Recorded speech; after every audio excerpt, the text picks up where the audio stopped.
I'm Julie Holland. And I'm Nick Spacek. We're the hosts of The Carnage Report, a horror news podcast, part of the Cinepunks Podcast Network.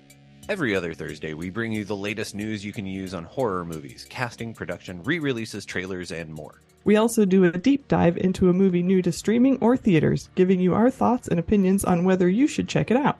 Toss in recommendations for similar movies and a whole lot of commentary, and it's all the horror news you can use. The Carnage Report is on Twitter and Instagram at Report Carnage.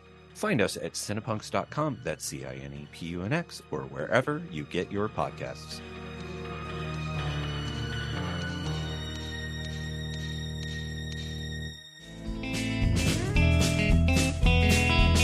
Howdy, folks. My name is Owen Brand. And I'm Katie Cadaver. And we are co-hosts of the VHS Vault podcast, where old is new and cringe is king.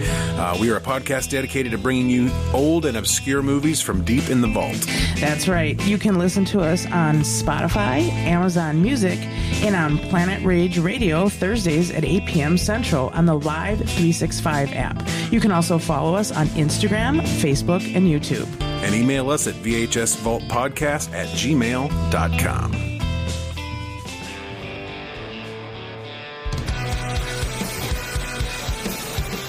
The Shameless Picture Show is part of the Cinepunks Network. If you like the Shameless Picture Show and you want to hear other great shows like it, make sure you check out the Cinepunks Network. You can find them at www.cinepunks.com. That's CINEPUNX. There's other great shows such as Cinepunks. There's The Carnage Report, Cinema Smorgasbord, Fat Girl Hacks, Loud, Fast, Philly, Tomb of Ideas, and Twitch of the Death Nerve, and so much more. If you like punk rock and you like movies, make sure to go to www.cinepunks.com. And let's not forget the sponsors for the Cinepunks Network. We have the Lehigh Valley Apparel Creations. They are the premier screen printer of the Lehigh Valley with service to the whole country, professional and personable in a way that only a DIY business can be. They also have ridiculously low prices for whatever your screen printing needs may be. You can visit them online at xlvacx.com. That's xlvacx.com. Lehigh Valley Apparel Creations. We also have the Essex Coffee Roasters. All their coffee is roasted to order. They have high quality beans, bunch of apparel, and tea available. They are bringing high quality coffee to the masses without the pretentiousness. Use the code CINEPUNKS for 10% off your first order. You can visit them at www.essexcoffeeroasters.com. That's ESSEX, coffeeroasters.com. Once again, use the code CINEPUNKS for 10% off your first order. One of our newer sponsors here at the Shameless Picture Show is Kino Lorber. With a library of over 4,000 titles, Kino Lorber Incorporated has been a leader in independent art house distribution for 35 years, including 30 films per year theatrically under its Kino Lorber, Kino Repertory, and Alive Mind Cinema banners, garnering 7 Academy Award nominations in 9 years. In addition, the company brings over 350 titles yearly to the home entertainment and educational markets through physical and digital media releases. With the expanding family of distributed labels, Kino Lorber handles releases in ancillary media for Zeitgeist Films, Milestone Films, Cohen Media Group, Greenwich Entertainment, Artsploitation, Palisades Tartan, Raro Video, and others, placing physical titles through all wholesale, retail, and direct-to-consumer channels, as well as direct digital distribution through over 40 OTT services, including all major TVOD and SVOD platforms. If you'd like more information on Kino Lorber and all the great titles they're putting out, be sure to check them out at www.kinolorber.com. That's KINOLORBER.com. KinoLorber.com.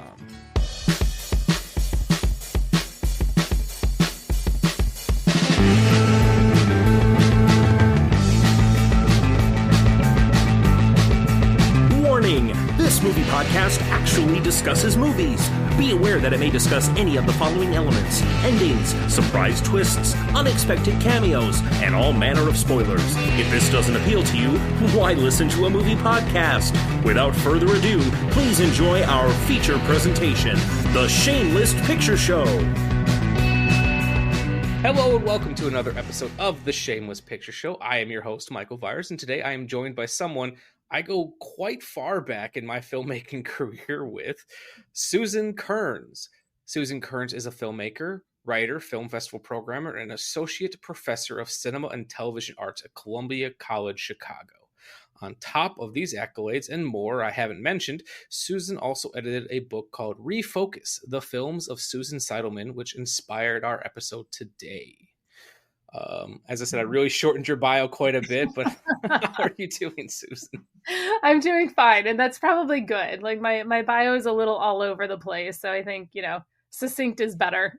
Yeah, I kind of wanted to focus on what I thought were the bullet points. Like I wanted to talk about your film festival, but I thought I wanted to talk about your film career because you're doing a lot with that as well. But it's like, let's refocus this. Yeah. Well, and I don't know if you've seen Tank Girl, but if you ever do an episode on that, invite me back. So that's one of those movies that I have seen, but it's been so long, and it used to come on like HBO or Showtime, so I'd catch bits and pieces of it, but I don't think I'd ever seen the entire thing all the way through. So it for me, even though I have technically seen it, it feels like an honorary Shameless entry. And I also used to get it confused with this other movie, because that movie Tank Girl used to come on all the time, and then there was this other one that had these people in big kangaroo suits. It was like a fantasy film. Huh. And, I mean, there's definitely kangaroo people in Tank Girl. Yeah, and but another kangaroo, Warriors of Virtue. I just looked it up.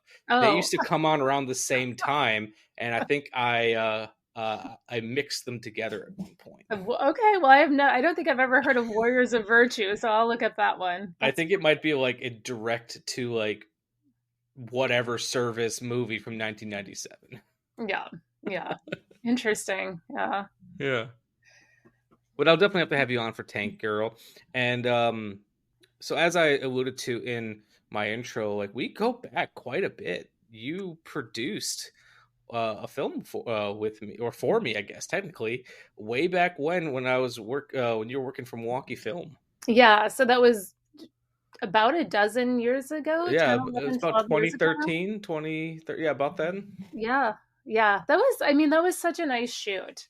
I think about just how it's so great to be on film sets where everybody's just like good and fun people.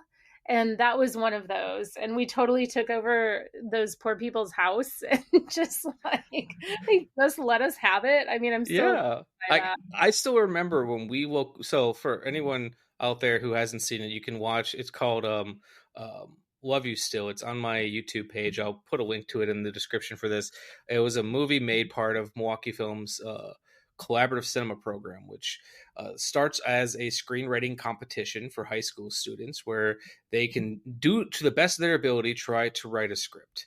And then it goes off to is read by various filmmakers and writers in town. They choose like couple dozen that they really like and bring them all in for a workshop, essentially, to teach them how to write a script, how to refine their ideas, and then they do another pass and they keep narrowed down until there's like 5 of them, and then they have filmmakers in town pitch their idea.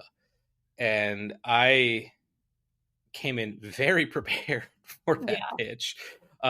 Pitched this little film that is still probably my favorite thing that I've made, called Love You Still. And there's a cabin in this film that when we first looked at it, we couldn't even walk into because it was like mud up to your knees. Yeah, it's definitely a house or a cabin in a floodplain. Yeah. And in 24 hours they cleaned it up and set decorated it. Yeah, amazing. So that's where we first met, and then we've just kind of stayed friendly since then, because we found out after, like, I remember we talked a lot while doing auditions, and we just found out we have very similar tastes in things. Yeah. And we just stayed friendly, and then I think we're both friends with Ryan Sarnowski, so we both talked to him quite a bit, and we just stayed friendly. And then I knew when so I first heard about this book actually from Josephine. Okay. She was telling me about this on an episode that we were doing together, And I knew when I was planning this season, I wanted to have you on because I didn't want to have you on for a while. It's just I kept forgetting. And when I first heard about this book, I was like, well, I don't know much about this filmmaker. At the time, I'd only seen one movie that she had made, so this kind of felt perfect. So I've been talking for quite a bit now. Tell me a little bit about how this book came to be. I will, but can I ask you first, which of the films had you seen of hers? Making Mr. Right. Okay. And I'd seen that because my my beautiful and talented wife Amanda we have a shared love for rom-coms. Okay. And we were looking for something to watch, and she had these memories of this movie from her childhood called Making Mr. Right that I'd never even heard of. So we like paid a couple bucks to rent it off of Apple TV, and so that was the only one I'd seen. I'd heard of like Desperately Seeking Susan, and Right. I'd heard of Smithereens because of the Criterion collection, but until I watched that and looked it up after I hadn't realized that all these three movies were from the same person. Yeah. The reason I ask is because when I talk to people about Susan Seidelman, a lot of times they don't immediately connect her name to her work, which I find really interesting. And in my mind, for some reason, I think that like everybody would have seen Desperately Seeking Susan. But I know that's just generational because when that film came out, it was like Madonna fever. So everybody like who liked Madonna went and saw the film, and but as I've talked to people who are honestly like, a little bit younger than me, as you are, Making Mr. Right and She Devil are the two that more people have seen, which I also think is super interesting. So I have She Devil on VHS. I don't even know where I got it. Yeah. I mean, I don't know. I think it's a smart film. I think it's a lot of fun. So, but yeah, the project, I mean, the real story of where the project came from is that, as you know, because you know me, I'm a person that tends to do like 4 too many projects all at once. Same. And I had a day where I felt like on top of my game, and I was like, you know what, I need a new project. And I had seen this call for ReFocus editions for different filmmakers, and one of them was Susan Seidelman. And I was like, she's somebody who has come up in my life, like just here and there. And I think maybe part of the reason I have paid attention to it is because she shares my name. And so, on a whim, really, I was like, hey, I'll submit a like just an inquiry about this publication. And within a day it was a go. And I was kind of like, oh shit, like now I've got to do it. And that was before the pandemic. And obviously like with the pandemic, everything got slowed down a little bit. But I'll tell you, and I have this story in the book itself. The first date I ever went on was to see I should put that in air quotes, was to see Desperately Seeking Susan when I was in elementary school. And it was like, my friend and I snuck out with, 2 boys from school, and we went to a matinee of this movie, and he kept like whispering in my ear, I'm desperately seeking Susan. Oh. I was like, oh God, this is so awful. And, what are boys? And like, why is this happening? But what was funny is that like, I just got secondhand embarrassment for you. I'm so sorry. It was so bad. And in all fairness, he was, I don't know, 10, 11, 12, however old he was. So like, he didn't know better. I mean, he should have known better still, but like, it was so weird. But I think that movie and the Madonna part of it and the sort of Alice in Wonderland, like, beautiful pinks and like greens and blues, all of that, like that fairy tale of New York, I think kind of like really got in me.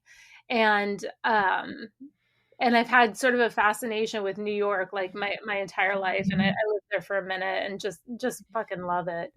But it's interesting because like her films have come up in different stages. And in fact, when I lived in New York, it was like one of the summers of Sex and the City just being everywhere, like just plastered all over. And I don't think people know that Susan Seidelman, she directed the pilot episode of Sex and the City. Mm-hmm. And I think people think that when you're a TV director, you don't have as much authorial influence and that kind of thing. So it's like she weirdly doesn't get much credit for for helping to kick off what became this like massive phenomenon. And if you watch her short film, The Dutch Master, which stars Mira Sorvino, it was nominated for an Oscar for Best Narrative Short Film. If you watch that film, which was the thing she made right before the pilot of Sex and the City, it's like you can see it's almost like a blueprint in terms of like how she's using voiceover and how she's using narratives that kind of surround people and, work to talk about women instead of letting women talk for themselves. And you can really see that playing out between those two things. And I think it's such an indication that like that first episode of Sex and the City, it is Susan Seidelman's. It just is. And so as I was studying her work, I was like, man, she's got things like this over and over and over, like Smithereens, which we're going to talk about. It was the first American film to compete at Cannes for the Palme d'Or, and or first American independent film. And I had never like heard that, and again, she like puts Madonna in a movie before Madonna is famous. So if you look at the production history of Desperately Seeking Susan, like it's a super low key kind of, shoot when they start filming. And by the end, it's like this, security and media circus because Madonna has, consequently, or not consequently, but in the meantime, like just like skyrocketed to a level of fame that she did not have at the beginning of that shoot. And, Meryl Streep was not doing comedy before she worked with Susan Seidelman, and Roseanne Barr had not been in a feature film. So it's just like all of these things that she was doing because she has good instincts. Mm-hmm. And just, I thought it was so remarkable that she's got all of these, pieces of things that she was doing and making work that nobody was noticing. And I think that part of the reason nobody was noticing is because critics didn't know what to do with her. Like she was kind of ahead of her time in terms of like, like she has a story about, she was watching at the movies, the Siskel and Ebert show. Yeah. They were reviewing She-Devil, like literally while she was giving birth. And, and Roger Ebert was kind of on board with it, but it was also sort of like they weren't quite sure what to do with it. Like, was it anti-men? What is feminism? Like, what is the point of this movie? And I think people get it now, but Mm-hmm. she just kind of, she was pushing at those boundaries very early. So that's why I wanted to write about her and get other people excited to write about her and read about her and everything. So before you started this book, did you know a lot about her, or did a lot of this come while researching the book? I knew a lot about her. What I didn't know about her was I had this sort of period of films where I kind of lost track of her. Mm-hmm. And that was like after she had done a few episodes of Sex and the City, she did a couple of episodes of other things too, like The Electric Company, The New Electric Company, and I hadn't seen that. And she did like a series of films for like Showtime or just, sort of direct to cable films. Like one is called Power and Beauty, and one is called The Ranch. And I thought The Ranch was super interesting because it was supposed to be a pilot for this show about sex workers. And they didn't pick it up, so it's now like a standalone feature, but it ends on a like kind of a down note because nothing's resolved because they were thinking it was going to be a pilot and work all that kind of stuff. But it also feels very like it very much treats sex work as work, and it's not. It's like doesn't glamorize it, and it doesn't criticize it, And there's something like she has a real sense of naturalism about some of the things that she brings into her films that when I watched that, I was like, man, this film's interesting. Like, I feel like it's a film that there should be like more people should be sort of talking about somehow. So, and then, after she worked in cable for a while, she started self-financing her films before a lot of other people were doing that too. So she made The Hot Flashes and Boynton Beach Club and Musical Chairs. And if you look at her films kind of in succession, she's, constantly like really engaging with the female characters and female communities, but the characters are kind of aging with her. Mm-hmm. So, she made Smithereens right out of grad school, Desperately Seeking Susan, feels very in the world of Smithereens, and then, kind of moves into Making Mr. Right and She Devil and Sex and the City, and then into, in The Hot Flashes, the women are dealing with menopause, and in Boynton Beach Club, they're dealing with, the death of their spouses and things like that. So that's kind of neat too, like telling this range of stories over a lifetime. Mm-hmm. No, it's interesting. And as I said, I'm with her and her career. It's something that I enjoyed Smithereens so much and Making Mr. Right that I kind of want to retroactively go back and then just kind of keep working my way through it. I think the two of her short films are available on the Criterion Collection, so I was going to watch those as well. But I couldn't help but think so we will talk about Smithereens more in just a moment when I introduce the movie. But I couldn't help but think when I was watching that she would have been a perfect fit for directing something a little bit bigger, something like I kept thinking is like I would have loved to see her version of say something like Pretty in Pink. Yeah, because the aesthetics that she's going with and the female stories that she's telling, like I think I would have liked to have seen her do that. And I was also reminded of another New York-based movie while I was watching Smithereens, Claudia Wilde's Girlfriends.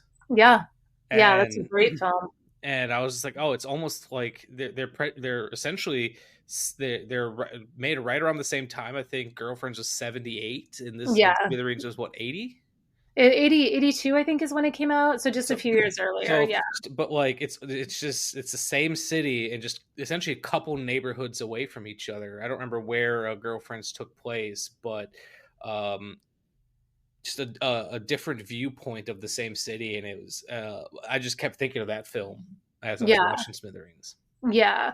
And that's something too that I've thought about a lot, because I don't know if you're familiar with Joan Micklin Silver's films too. Yes. She's another like New York powerhouse, right? And it is like if you watch some of these films, kind of in tandem with each other, like you're saying, like it does create this whole kind of portrait of the city and just different images of womanhood during a very specific time period. Yeah. It's her films are really fascinating. Actually, it's not related to the city of New York. Her husband only made 2 films, but those are really interesting as well. But it's a lot of fun to see all these movies that are made right around the same time in the same city that are kind of vibing off of the same energy and seeing through their own unique lenses what's similar, what's different. And yeah, there's definitely a chronology to these. And and that's what's most fun for me. It's almost like archaeology through film, because like I wrote a piece for a website once upon a time that I don't think ever got published, and I was talking about my fascination with silent film and how especially the films of Buster Keaton, because he's usually shooting outside a lot of the times, I got to see parts of the world that don't exist anymore. in a way that they don't exist. Like Buster Keaton was shooting in California when California looked very different than it does now. Right. Or a lot of these low-level exploitation films. You're seeing neighborhoods and cities that you're only going to see because they didn't have the money to fake it. Yeah. And that's what I felt when I was watching Smithereens. Was this is a part of New York that I've never seen before. Yeah. And I mean the vibe of New York is like it is its own thing also. Like the energy of New York, you can't fake that, right? No. And I think that's so much a part of Smithereens. But you're also right, like in that it's how you use it, and it's how you let the city kind of play itself and be itself, and allowing the characters to exist in that world, but also letting the world exist around those characters. And I think that's something that I don't know. I don't want to say it's been lost necessarily in contemporary films, but I do feel like the tendency to like always be cutting around the character and the character's actions, like that can detract from, again, if you're location shooting, sort of letting the location bring its own presence to the screen. But I was also thinking about this recently, just in terms of tax incentives and how Hollywood now, they go place to place based on money. They don't go place to place based on the place. And I don't even remember what movie. I was watching some like bad 80s movie. And I was like, why does this town feel like it has, like the town felt like it was bringing its own fabric to whatever dumb movie I was watching. And I was like, right, because they actually went to, like, I think I looked it up and it was like someplace in Arkansas that they had shot this or something. And I was just like, right. So they were actually going to places and shooting in like small towns and mid-sized cities and places like that not everybody had been to a million times. Like Toronto hadn't been, used to like portray, LA or New York or whatever a million times by that point. And I do think that it also like adds to the experience of movie going and like the experience of interacting with that character's world in a neat way. Yeah. And that's part of the reason why I have such a fondness and love for regional cinema. Yeah. I like seeing the world through the perspective of the people who live in it. And it can be very jarring when you're viewing a set. And don't get me wrong, there's some sets that are really spectacular, but very recently I was watching the Showtime show The Offer about the making of The Godfather, and there was like this weird mental gymnastics that I had to go through where they were trying to convince us in this show that they went to New York to shoot on location, but realistically they're just on the Paramount backlots, which is fine, but except the Paramount backlots are locations that they're also using in the show. Right. So I especially didn't feel like I was in New York because I'm seeing these locations because characters are walking through these backlots, but then they're also using the actual backlots to pretend to be New York. Yeah. Yeah. It just really hurt my head. Yeah. So in preparation for this, I had told you that I'm on my own like shameless experience right now. Yes. Tell me about that. And what I'm doing is watching Friends, because I had never watched Friends before. I haven't either. There is no show that is less New York than Friends. Like it's so funny because it's all sets, right? Mm-hmm. And it's it's first of all, there's like way too many fucking episodes. So I've been like, I started watching it when Matthew Perry died. I had no idea it would be late March and I'm not done,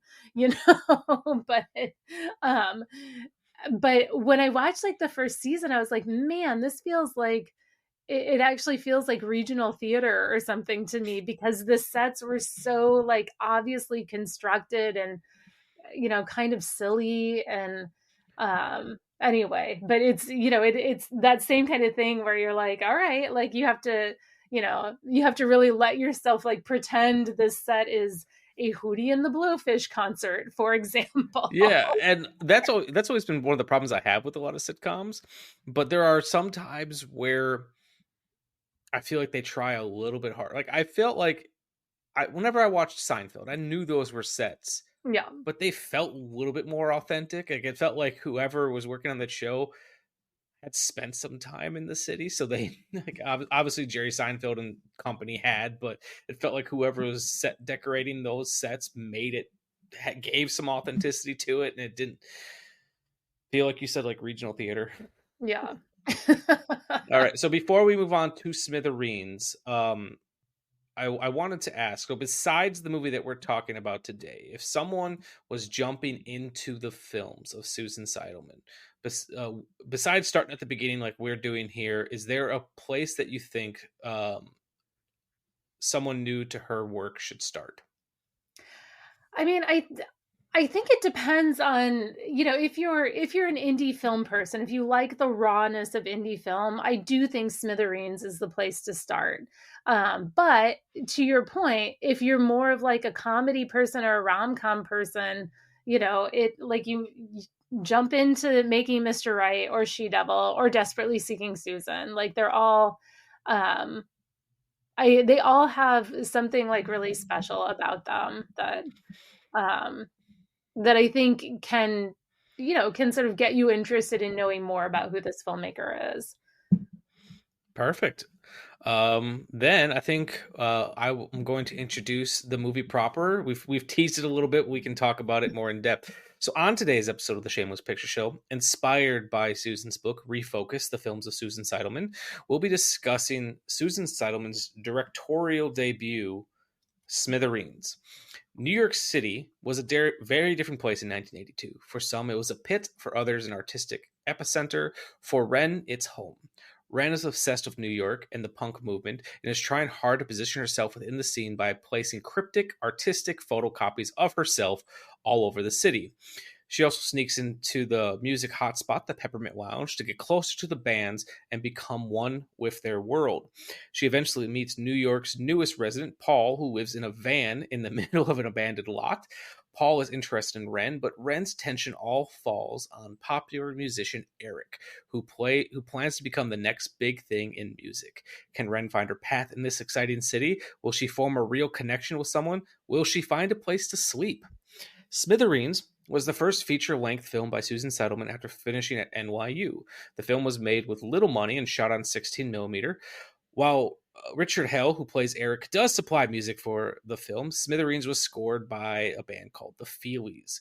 Smithereens was also the first American independent film invited to compete for the Palme d'Or at the 1982 Cannes Film Festival. And while we don't normally cite Rotten Tomatoes on this show, I do feel it's worth mentioning that Smithereens currently holds a 100% fresh rating. Oh, really? Yes. Huh. That's awesome. Written by... Oh, I think I spelt that person's name wrong. Ron Nicewaner? My computer auto corrected Peter Askin to just Peter Skin. Oh, okay. Which sounds like a fake name. Written by Peter Askin and Ron Nicewaner and Susan Seidelman, with cinematography by, I'm going to mispronounce this, Shireen El Kadim, and music by the Viers. The music stars Susan Berman, Brad Rinn, Richard Hell, and Richard Hell as Eric, from 1982, directed by Susan Seidelman. This is Smithereens.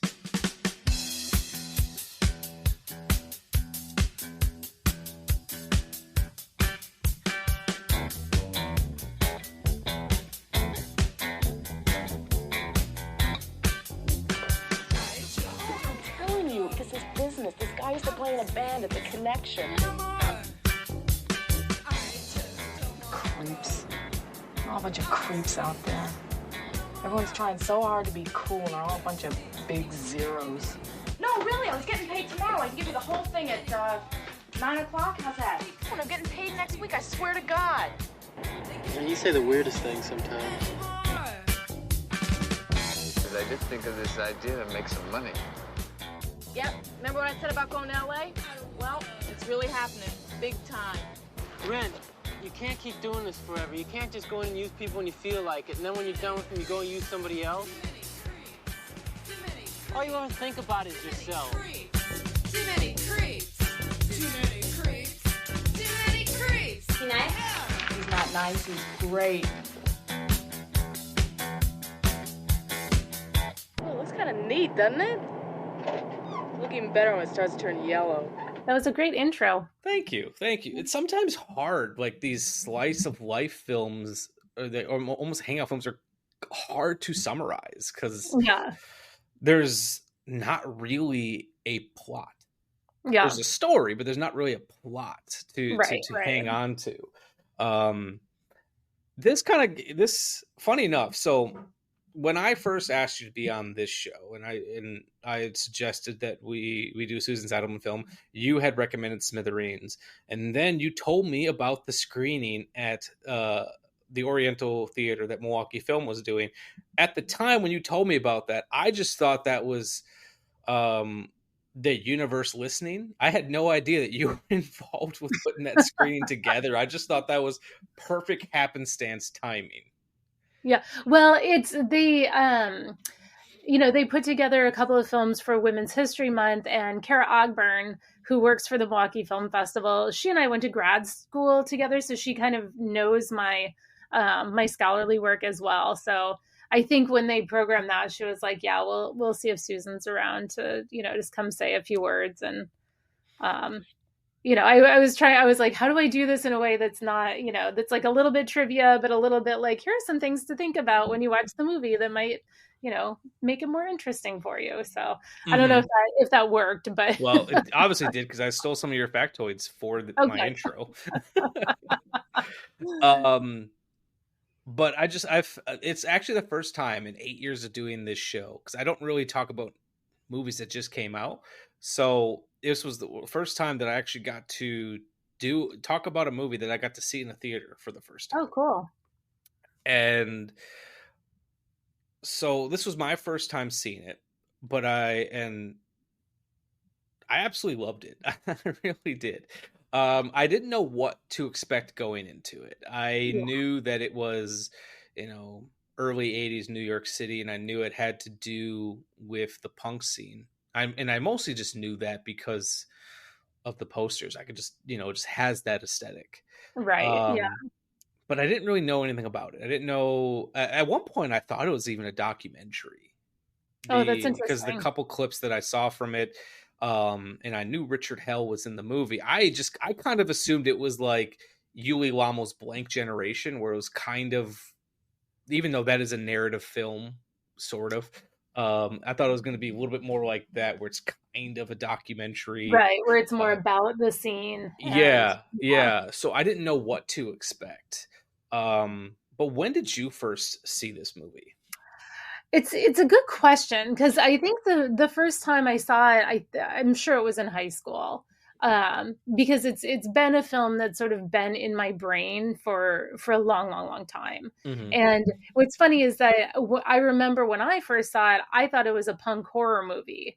For whatever reason, like that, with the name and like what I had been told about it or something, which is, it's obviously not a horror film, but I grew up in Iowa, and I was very lucky to have friends that liked different kinds of movies. So we did end up watching things like Smithereens. We watched a lot of John Waters in high school. Just the sort of whatever we could get our hands on that was a little bit like River's Edge, like just like movies that were about young people that weren't the kind of young people we knew in Iowa, were very appealing to us.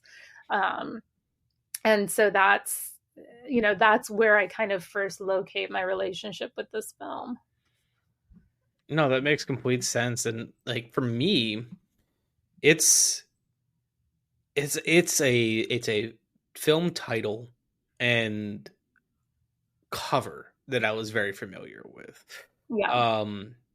Because like the first time, because like the cover, there's been multiple posters for this movie, but the poster that I was most familiar with was the picture of Ren's face with the sunglasses, and just had Smithereens over top of it. And I think the reason I thought it was like a documentary or even potentially a concert film was because it gave me feelings of the Rolling Stones movie Gimme Shelter. Oh, interesting. So I think that's kind of where my brain was at. But because of institutions like the Criterion Collection, I had been very familiar with this image. Which, considering what the movie's about, is kind of funny that I had seen this image of Ren's face constantly. I was familiar with the movie. I was even familiar with the name Susan Seidelman, even though I hadn't seen any of her films. Just one of those names that just kind of stuck out in my brain, but had never seen it. And it's now, having seen the movie, it is kind of funny that it was essentially playing out the plot of this movie, where everyone was seeing these images of Ren, but no one cared enough to look into it. Yeah, no, that is super interesting. I hadn't thought about that before, but you're right that I think the newest cover is the Who Is This, like a version of that flyer that she was making and putting around the city. And it is such a, I mean, it's really an iconic kind of image at this point. And the fact that it's, you know, that I think for Ren, it was like, that was almost as important to her as the interpersonal relationships or whatever, that, you know, that her image circulates. She wanted that. I think she wanted more access to the world too. Like, she wants to be able to go in and out of the Peppermint Lounge as she pleases, you know, that kind of thing. But the fact that her image is circulating, it seems like a success in some ways, even if the end of the film for her does not exactly feel successful. Like, it doesn't feel at the end of the film, and I don't think I'm spoiling anything, but it just doesn't feel like, you know, Ren's like walking into the sunset in like a, you know, a perfect world or anything. No, and it's that ending is, and we can talk about spoilers at this point. We even say at the beginning, if, you know, we're going to spoil things. That ending, I remember when it was, I could just feel that the ending of that movie was coming, because it's like, you know, Eric had ripped Ren off and had left. I think at that point, Paul had also left. So she was just trying to figure out where to go next. And when that guy in the car was bothering her, and then we end with that just really kind of ominous freeze frame, Amanda, my wife sitting next to me, just kept going, "Don't get in the car." She just like was really invested with it, and I just knew that when, even before it did the freeze frame, we were just holding on Ren on that bridge. It's like, this is what the fucking movie's gonna end. We're not gonna have a resolution. Knowing the character of Ren, like whatever situation comes from her getting in that car, good, bad, or otherwise, she's gonna survive. She's gonna get herself through it. But I felt exhausted for her by the end of that movie. It's like, she just can't seem to create roots anywhere. The place she has roots, she doesn't want to be. New York at this time, even though it was a cheaper place to live, was still, you know, she was struggling to pay her rent, because I think she just worked at the photocopy job and snuck into the Peppermint Lounge, and that was kind of, she probably spent all of her money on photocopies all the time. And I'm sure she didn't pay for those photocopies. Oh, probably not, but you know. But I felt tired for her. Like, I wanted her to have something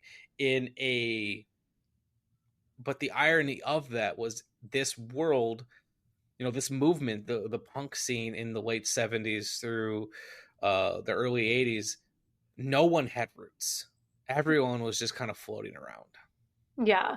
And a lot of people like were there specifically because they were like rejecting their roots, you know? And I think that's kind of interesting too. I have a similar, I think, reaction to the end of the film as you do, where it's like, it's clearly not a hopeful ending. No. But, it's not that I want her to get into that car, but I know that if she does, she's going to figure it out. Like, I feel like Ren feels like a very capable character to me. One of the things I think is so interesting about it is that she's very driven in a way. Like, she is very committed to, you know, to these photocopies, to disseminating her image, to being like known as somebody who is like, you know, a scenester in the city. Like, she wants people to recognize her, but there's kind of no end game to it exactly. Like, she's sort of attaching herself to Eric, or trying to attach herself to Eric, And of course, we have his wife, who, Yes. has also attached herself to Eric to kind of exactly the same fate as Ren. We see her, sitting on the stairs at the end, smoking a cigarette and saying they've been married for a month and he just ditched her too. But it's hard to know, it's hard to like really have any sense of what Ren's endgame is, other than being able to slightly more comfortably like circulate in this city as somebody that people think is cool. Mm-hmm. And I find that, I find it really interesting and like very true to youth. Mm-hmm. Where there's a period in a lot of people's lives, and I think now we just like see it play out on social media, but a period in people's lives where it's really all about like what am I doing today, and who am I hanging out with today, and like, do these people accept me, and do I fit into this world, and all of that is so tied to the energy of the place where you are and the weird person you are in that moment, that I think I don't know, I feel like it really works for me in terms of this film. Yeah, it feels like, while I haven't been in that situation of not having a place to live and just kind of floating through and hoping for the best, I've had those friendships and relationships where you're kind of basing your entire day after, what am I doing today? Who am I going to hang out with? And to an extent too, like I don't even like calling it a love triangle between Eric and Paul, because I don't think she really had feelings for either of them. It felt very much like, and I feel like a lot of people have been in the situation where you're kind of dating someone, but you don't know how you feel about them, and you don't really want to commit because there could be someone that you like better right around the corner. It's kind of that situation, but it's more so like, I don't even want to say who can I use, because that sounds way more malicious than I think it was, but who's a better bet in terms of getting me to the next plateau? Yeah. And I do think that, I do think that she uses people, and it is like, sometimes it feels a little bit like more malicious than other times. Ultimately, she is a character that I'm rooting for. I know that some people I am too. Yeah. Yeah. I know some people don't like her, but I actually do really like her as a character. But you're absolutely right. It's like that moment in time when you're like, okay, well, when does my friend get off work, or when do I get off work from my dumb copy shop job, and then my real life begins, and what does my real life look like today, and all of that. So, yeah. But what's weird about this is like, it's not a nostalgia film. Like, no. It's almost like anti-nostalgia, in that it's definitely like New York of a certain period. And there are things that are cool about that New York, but it's also not like, man, I really wish I could go live in a van in an empty parking lot, So, I think that's interesting too, is that it really captures that feeling of youth, and that feeling of, of a vibe or a scene, but without the kind of nostalgia that you might expect from a film that does that in a way that is, meaningful. So. Yeah. And like, as I was watching it, like there was almost, it's funny that you said you almost, you would, before you had saw it, you'd almost felt it was a punk themed horror film. And like, if you look at the history of this movie's releases in terms of on physical media, it was at one point put out by the company Blue Underground, which do a lot of exploitation in horror films. This does not feel like the type of movie that Blue Underground would be putting out. And but there's almost a sense of dread as the movie plays out, because it's almost like a noose is tightening around Ren's neck, because she is she's spending a lot of time with Paul and getting to the point where she is opening up more to Paul. So because of that, Paul thinks that there's something there, more than she probably does. And he has this ticking clock that he keeps saying he's going to leave. And then you also have this other clock of Eric saying he wants to leave, but he's being very non-committal about whether or not he's going to take her with. So as I said, it almost feels like there's this noose around her neck and this sense of dread where the ground is very uneasy underneath her, and she has no plan outside of these two people about what to do next. Yeah. Yeah. And I think I think the idea of the Paul character, like he's from Montana, he's going to, oh God, I can't remember, Vermont or New Hampshire. Anyway, it's one of those states. And the idea of her going along with him just, like, to me, feels like a worse idea than her trying to go to LA with Eric, right? Yeah. Because what is she gonna like what is gonna happen? Like, we have the photo of Paul's other girlfriend, who's that he's left behind in Montana. Like, Ren is never gonna fit that frame.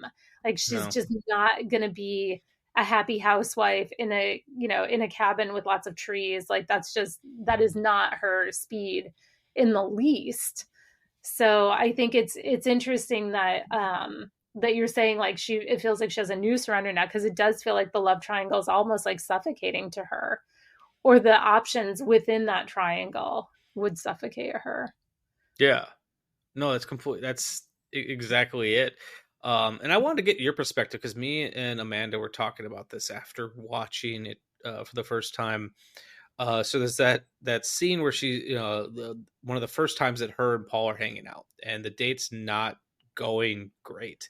And this, when we first are introduced to Eric, and he's arguing with, I believe, his wife in the cab, and she gets out, and Ren goes, "Oh, I think I know that guy." And me and Amanda have been going back and forth about whether or not she actually knew who he was, or knew him at all, or if she was using that as an excuse to change up the night a little bit. And I don't quite know where I stand, and you've seen this movie a couple more times than I have, so I want to get your perspective on that, and also kind of transition to talking about Richard Hell in this movie. I'm not I guess I'm not sure that there's a definitive answer, because Ren seems like the kind of person who, if she sees somebody once, or like if she has been at the Peppermint Lounge and seen him on stage, like, she's gonna pretend like, oh yeah, I know that guy. She's definitely a star fucker, right? So I think probably the answer is somewhere in the middle, where I wouldn't say she's necessarily like talked to him before, but she seems aware enough of his sort of cultural capital that she knows to follow him. Yeah, for me, where I kind of at first I was like, well, she's going to the Peppermint Lounge, and I'm sure Eric's character, the Richard Hell character Eric, I'm sure he was playing at Max's Kansas City and all these other places as well. So at first I was like, well, of course she probably knows who he is. But then as I've been thinking about the movie and the way that scene played out, and I just love how absolutely bored he looks when she's talking to him the first time. But then she goes back to his place and sees like the Smithereens poster, which I just love that he's got a full body poster of himself, right? At the place that he's staying at. And then she's hanging out with her other friend that I can't remember the name of. Was it Cecile? Yeah. And they're listening to the Smithereens record, and the way her like energetic like love for the song just makes me really think, like, is this your first time hearing that song? Did you realize who he was? Hear the song, I'm like, oh shit, this is actually a good song. Yeah, I've almost started thinking that she's like, she actually had no idea who he was. Found out he was a musician, found the record, and that's kind of where I'm at now. But I love the ambiguity of it. Yeah. I love that scene too, where she's dancing to that record. And I have no evidence for this at all, but every time I see that scene now, I think of Ghost World, because if you watch the opening of Ghost World where Enid's like dancing around, it's like almost exactly the same dance. And I'm just like, oh, they feel so good together. So I could definitely see that. So do you have any knowledge about how Richard Hell came to be in this movie? So I think that, oh my gosh, if I remember correctly, I don't think he was the original person cast for that part. And I think that when it was either him or Paul, but I think it was him. When they started shooting, Susan Berman broke her ankle. And so they had to interrupt shooting for a while. And one of the things that they did, or that Susan Seidelman did when they took that break, was they started, they were looking at the dailies and trying to figure out, like, how to maximize Susan Berman, like what's she really good at on film. Mm-hmm. And then they also recast one of the male roles, and I think it was Eric. I don't know how Susan Seidelman and Richard Hell met, but like I mentioned at the screening, when she was looking for music for the film, she met Jonathan Demme, who connected her with the Feelies. And so I do think there was also just something about like New York at that time where people had access to, or like that the filmmakers were, as tapped into the musicians as the musicians were to the filmmakers and that kind of thing. So they're all kind of circulating as an art scene. So I assume they're just kind of new, like we're in each other's orbit, if that makes sense. No, that makes complete sense. And I'm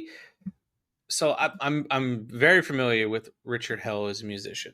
And when I heard that he was in this movie, I was really curious to see how that was going to go. Because there is sometimes very diminishing returns when you put a musician who hasn't done a lot of acting in a prominent acting role. And while Susan Berman had done some acting, I think if I remember her in an interview with her correctly, she had said she'd been doing theater up to this point. Yeah. But this is her first time in a movie. And anyone who's done both knows that they're very different styles of acting. Yeah. And I was really curious to see how Richard Hell was going to do, but he's actually quite charming in a really sleazy way. Yeah. Where it's like, oh, I can see why people are throwing themselves at him. He gives you just enough to make you think he's interested. But he's such a goofy character, and I think his untrained acting ability kind of works in his favor in this. Yeah. And I think that's something that Susan Seidelman is good at as a director, is like knowing when to lean into like what somebody is really bringing, because he had like, obviously he was a performer. Yeah. And so it's like, maybe you don't like give him a big soliloquy or something, but like let him lean into his charm, let him lean into this idea that he's like, not a bad dude, but he's a musician on the rise. He needs things. He knows that there's a certain way in which he can charm women to get things, and he's going to capitalize on that.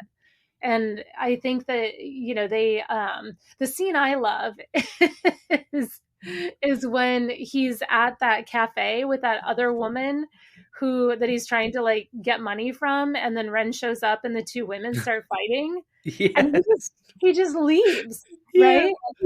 He literally like grabs a sandwich and walks out. And then he just stops at the door to like watch them and just starts laughing, and it's like, because this is a person who like that, he's staying true to himself, like, and there's something very, like, very deeply funny about that. Yeah. It feels like he's just existing in this world. And, the way I took that scene with that woman is that it's kind of his ticket to making another album and hopefully kind of pursuing his career. And the entire time watching that scene, I'm thinking, is he going to break this fight up? Because if he's smart, he'd break this up, because the person who's going to make the next plateau of his career happen is in a fist fight with this girl that you know, Right. and you're just gonna. It honestly reminds me of Iggy Pop in a way, where I've listened to a lot of deep dives about his career and the amount of times that he has almost walked away from an opportunity because he just didn't feel like doing it. The story I love, and I think you'll see why I'm telling the story in a second. When the Iggy Pop's just living with some guy at one point. It was when the Stooges had ended, and he hadn't really been doing a whole lot. And he gets he's living on his friend's couch, and he gets a call. He's like, hey Iggy, you need to come down to the studio right now. There's a musician here and wants to meet you. And he goes, man, Mr. Smith Goes to Washington just started on TV, man. I don't want to leave. And he's like, you really need to come down here. He's like, this is my favorite Jimmy Stewart movie. And he's like arguing with them. He's like, just come down here. And he's like, fine, I'll be there in 30 minutes. 2 hours later, he shows up. And that's when he met David Bowie. Yeah. And he almost just didn't show up because he just didn't feel like it. And it's like, that's kind of how the character of Eric is. He would probably actually be a lot farther in his career if he gave a damn. Yeah. If he had some sense of like you said, like that woman was, trying to fund him or, fund his next album. And he's like, I don't know. He's just more entertained by the moment than really caring about the business sense. But no, and I love that. I'm wearing a David Bowie sweater right now. I know that people listening can't see that, but this wild red hair you see up here. I was staring at that. It was like, I can't tell what that is. And now that you said it's David Bowie, even though I can't see it, I can visualize it. Yeah. Yeah. There there was something else I was going to say too about Eric, and I don't know. I've lost it now. I distracted you with my Iggy Pop story. I don't know. I feel like I'm starting to wind down a little bit with finding new and unique things to say about it.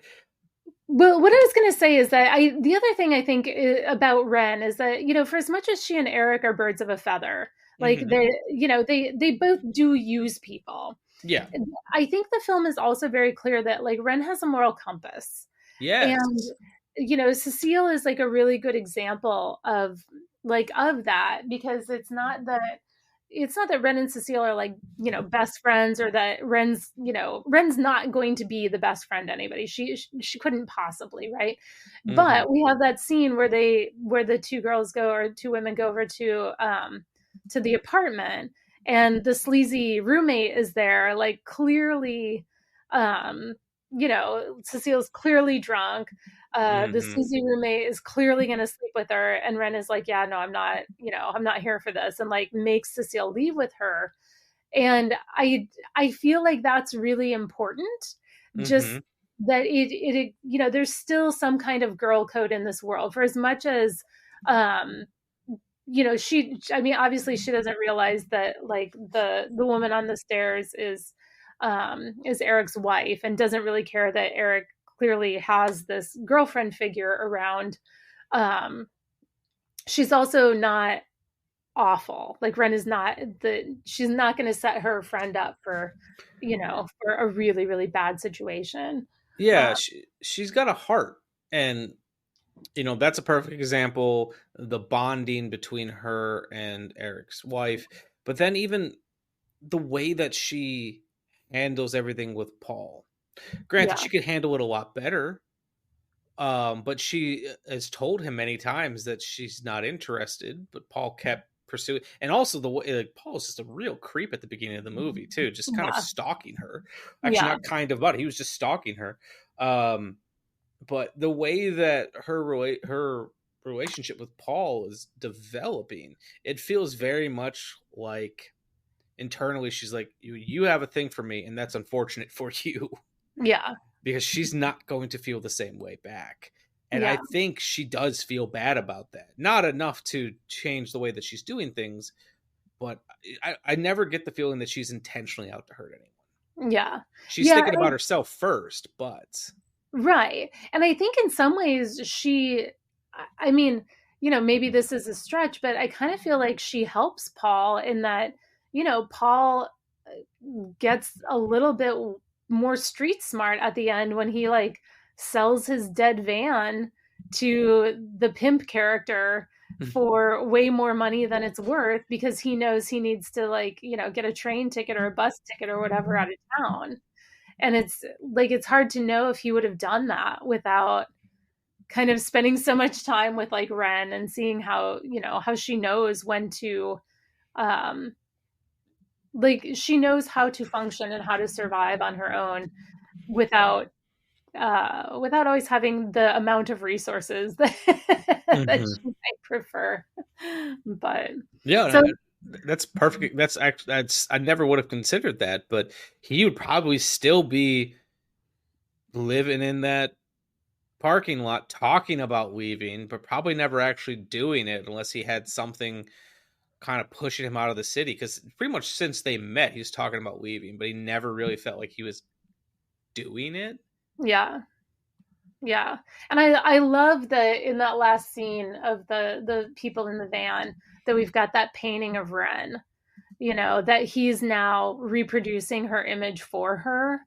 And, you know, I don't even remember if she sees it or not, but this reminds me what I was going to say also. But I think it's such a like good, like a really smart kind of small detail at the end, like making sure that there's a painting there that we know he painted of her that has replaced the photograph of the girlfriend from Montana. You know, again, kind of carrying on Ren's legacy, even though he's gone.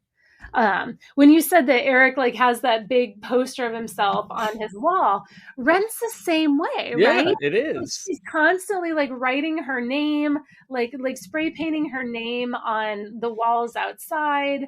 You know, she was putting her picture up all over their apartment. And even there's that scene where she's like tearing the girlfriend out of the photo. It's like, you know, it's funny how, like how sort of self-obsessed they are with their own image. But how it's, you know, again, how it's sort of circulating in the world differently for both of them. Yeah. And you talking about how obsessed they are with their own image and just how calculated their images is. Yeah. You know, the opening shot of the film is Ren stealing a pair of sunglasses that matches her skirt nearly perfectly. Like she's creating a look.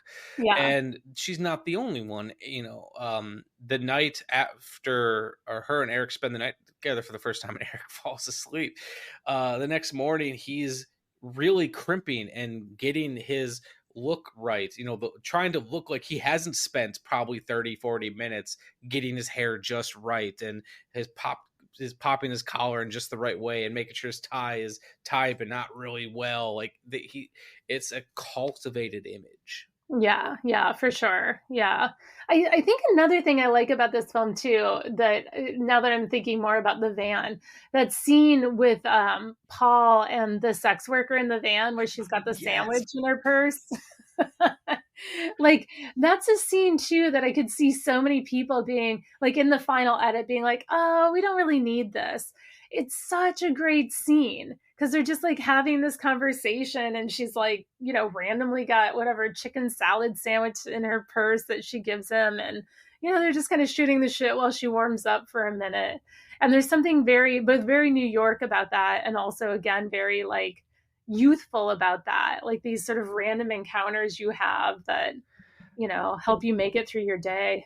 Every time this movie had a chance to add a sinister edge, it refrained from doing so, and I appreciate that. And I think that's also probably part of the reason why that ending with Ren, that freeze frame, like while I feel bad for her that she is kind of starting over again, I don't necessarily in my gut feel like it's going to necessarily be bad, because every time the movie had the opportunity, like for example, at the beginning when Paul first meets the pimp who's offering him money for his van, and Paul keeps turning him down, and the pimp is being pushy but not mean about it. But then he has that line where he's like, well, I'll be seeing you. And me and Amanda were both like, well, that's going to come back to play. It doesn't. Not really. You know, the sex worker hangs out with him in his van, and, you know, Hollywood convention has taught me, like, when you've spent enough time with this random character, it should lead to something, or it could lead to something. And I was expecting, that pimp character who made that comment to work his way back into the story. No, instead she's sharing her lunch. I also question how long that sandwich has been in that purse, because she also made a comment she got it from her mom, and she hasn't seen her mom in a while, so Yeah. it's probably been there for a while. Yeah. And- I have a Mayo reaction to that scene every time, where I'm just like, ooh, bad mayonnaise. Yeah. But it's showing, it's showing the side of New York that I feel like was the side that Susan Seidelman was seeing living there, where it's got this, it was not a safe place to live at that time. Yeah. But it's not to say that everyone is out to get you. It's not like that scene in Home Alone 2 where Kevin gets lost and then everything is just the scariest thing he's ever seen. Like, it's just people who live in a shitty city who are just trying to make it by. Yeah. Yeah. And I think that's something I really appreciate about her films, like Smithereens, Desperately Seeking Susan, Cookie, if you ever watch that. She really allows girl characters to explore the city and explore urban spaces without a constant threat, or like feeling like the next man they meet is going to be the person who attacks them or whatever. And I think in general, I feel like there just aren't enough of those representations. Like, we've so kind of taught women that they're not supposed to feel safe outside. And Susan Seidelman's kind of like, well, why not?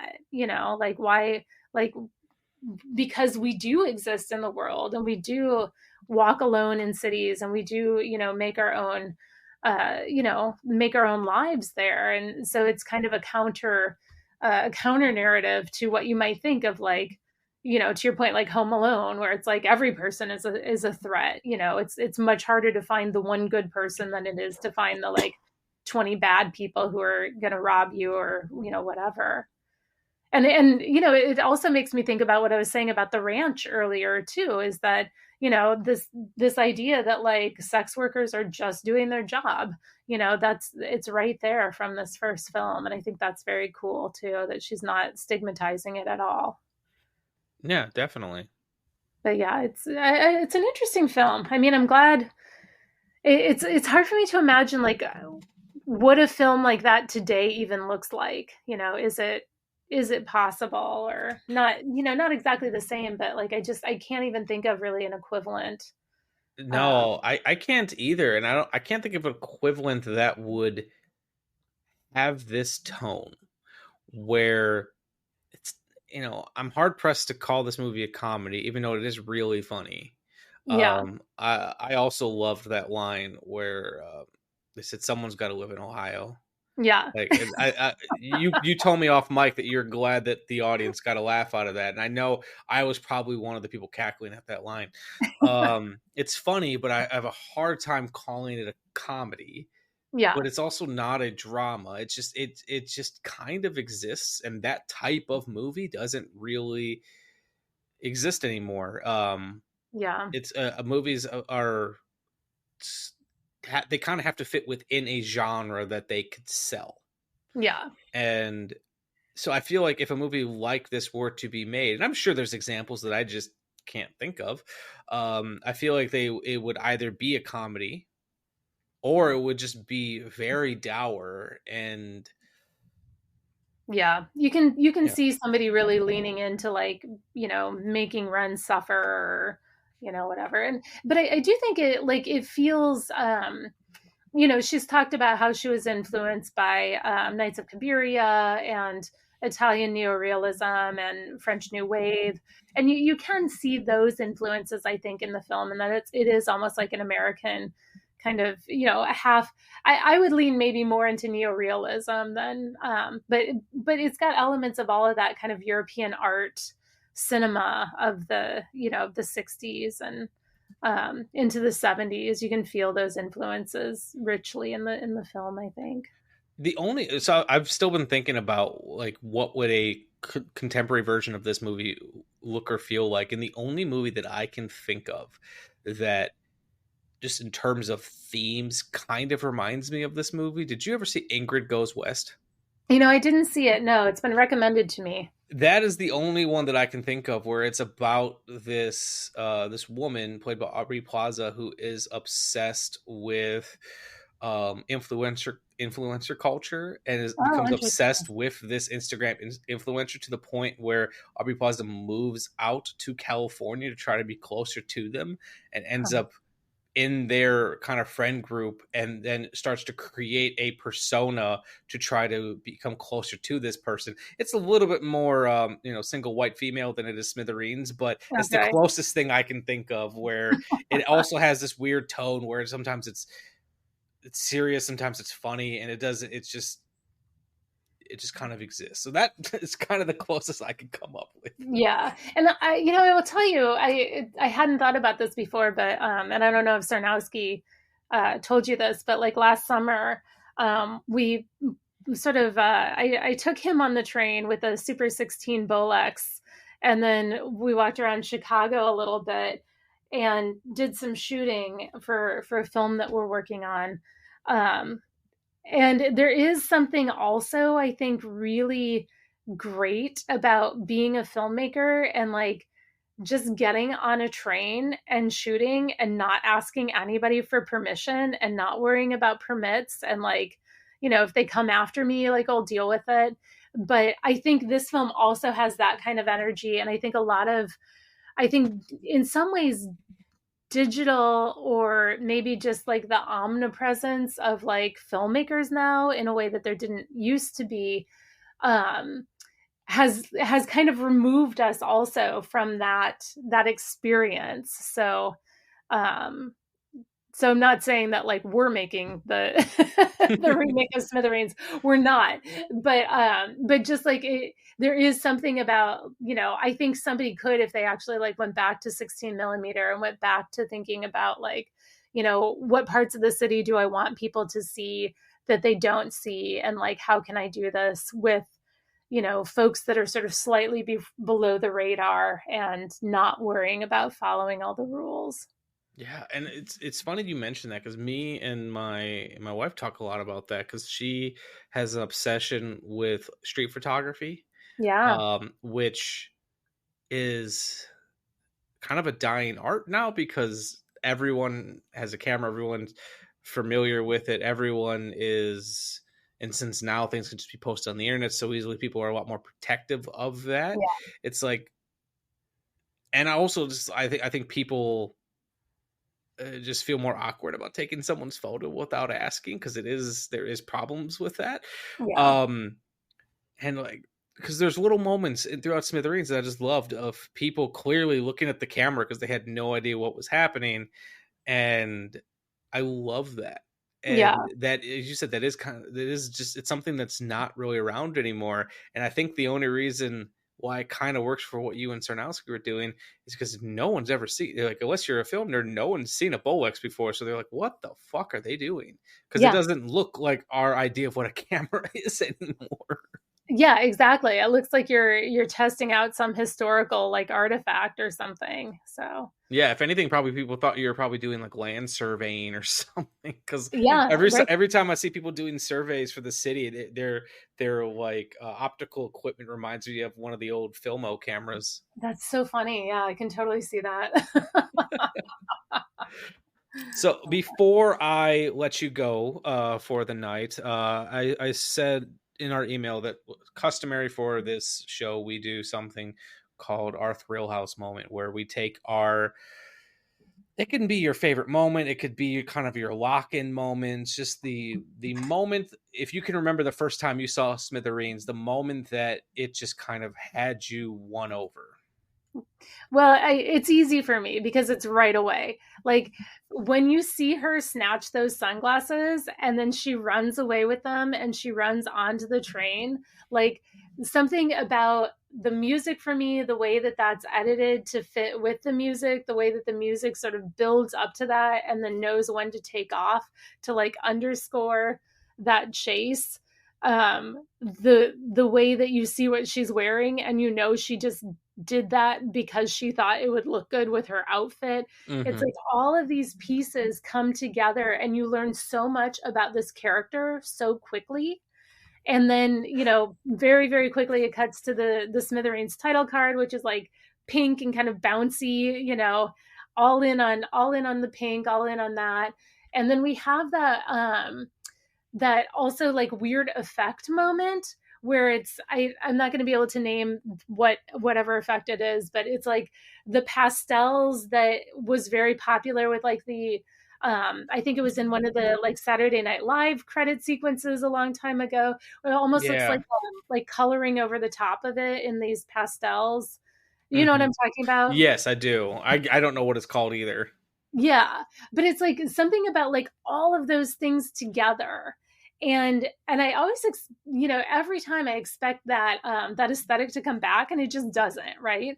But it's like all of these pieces work so well together to bottle the energy of this film, and that's literally all it takes for me. Like every single time, it's like a minute, you know, just immediately. So, well, funny enough, my answer was going to be the same thing. Since I don't want to cheat, I will pick another one. For me, if I'm not choosing the opening, which is just masterfully cut together, and Susan Seidelman did the editing for this film, if I remember correctly. Yeah, so yeah. Just her sense of timing and pacing, and it has an energy without feeling like it needs to constantly be cutting around, which I love, because I'm very, as someone who I consider myself an editor because I've done so much of it. It's something I'm very aware of when I just feel like we're cutting around for no fucking reason.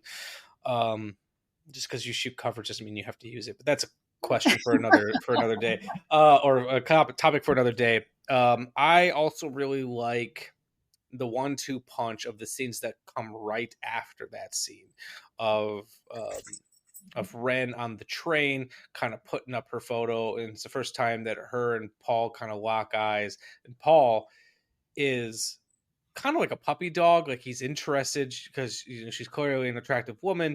He's intrigued because he just sees this woman putting up pictures of herself, and you know, I think he tries to talk to her, and she just hands him a picture, and that's it. Yeah. But then cutting to the late, like it's not the very next scene, but it's a couple scenes down when she goes back to her apartment.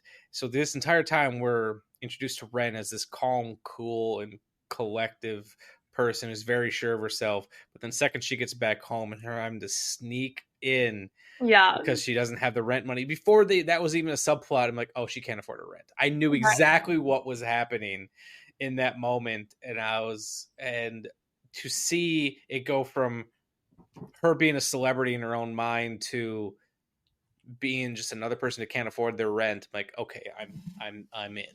Yeah. And I think that's another thing that we, you know, to your point about like, even if you shoot coverage, you don't have to use it. Like, make the coverage just super deliberate in terms of character development.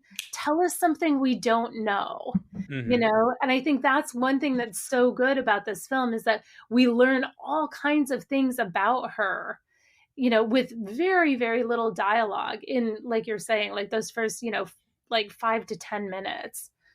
It's really impressive the way that it all comes together so quickly. I feel like there's a lot of filmmakers who the idea, not even just shooting coverage, but the idea of just shooting cutaways, it's becoming a lost art.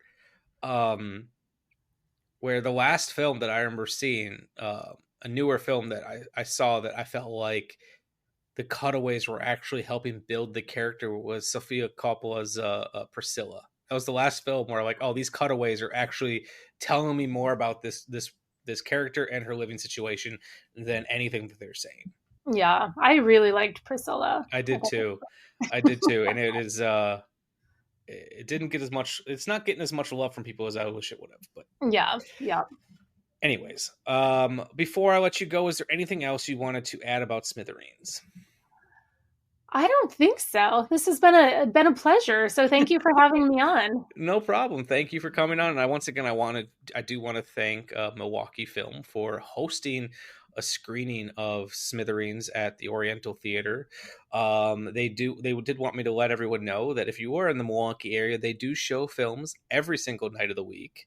Some things new, some things old. I do like that they are leaning more into the repertory cinema side of things, and they're showing older films and giving, I love that they're showing what's new and popular, that not necessarily stuff that you're going to see at the Megaplex, but more popular indie films or more culturally significant films. But I love that they're showing older stuff too, and then it has now been said that they have acquired the Downer Theater, so they're going to have at least 2 more screens to kind of expand their programming options a bit. And just want to give them some love for this. Can I realize that there's one more thing I should really mention. Yes, please. I want to shout out to Susan Seidelman, who is just like a fucking delight and has been so giving with her time in terms of like me putting, the collection together. She's now writing her own book, or has written her own book. It's called Desperately Seeking Something, and I think it's out in June.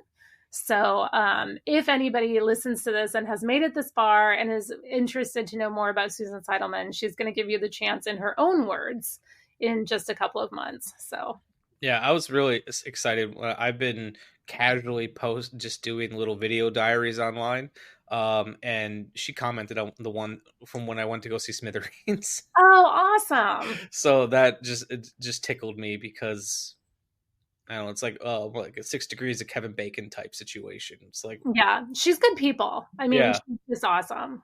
So we love you, Susan.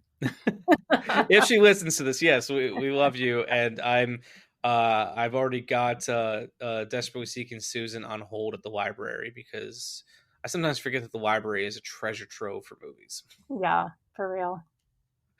All right. Well, thank you everyone for listening. Susan, if people want to keep up with you, your what you're working on, or your book, or any of your film stuff, is there you have a website or social media you want people to follow, or any information on the book? I mean, I'm so bad at social media right now that I feel like that's following me on social media is a fool's errand. But truly, again, I'm a professor at Columbia College Chicago. My email is on that website. Like, I am always happy to get random emails from people. So look me up there. I think that's, let's make it personal. So yeah, if you want to talk more about film or Susan Seidelman, go email Susan. Do it. You can find it on the website. By this point, everyone listening should know where I'm at. And thanks for listening. Be sure to check out the next episode. I haven't figured out what it is yet, but you can hear it. Shame Time, Shame Place, Shameless Picture Show. And then an extra special thanks to fellow podcaster and friend of the show, Austin Proctor, who actually had edited this episode. So if you want to support Austin Proctor and everything he does, be sure to check out the Frightmares podcast. I am a occasional co-host on that show, but he does one of my favorite podcasts about the horror genre, and it should be one of your favorite podcasts too. So thanks a lot for Austin Proctor for editing this episode. The Shameless Picture Show is recorded in Milwaukee, Wisconsin and Easton, Maryland, and is hosted and produced by Nick Richards and Michael Viers. Today's episode was edited by Michael Viers. Our opening theme music was written especially for us by The Directionals, with narration by Zach McClain. The end credit music you're enjoying at the moment was generously provided by my friends in the band 10 Speed. The Shameless graphic design is masterfully done by Amanda Viers. An extra special thank you to all of our Patreon supporters and to our generous sponsors. We are on Spotify, Stitcher Radio, iTunes, Google Play, and Libsyn. You can find links for all these amazing people in the description below.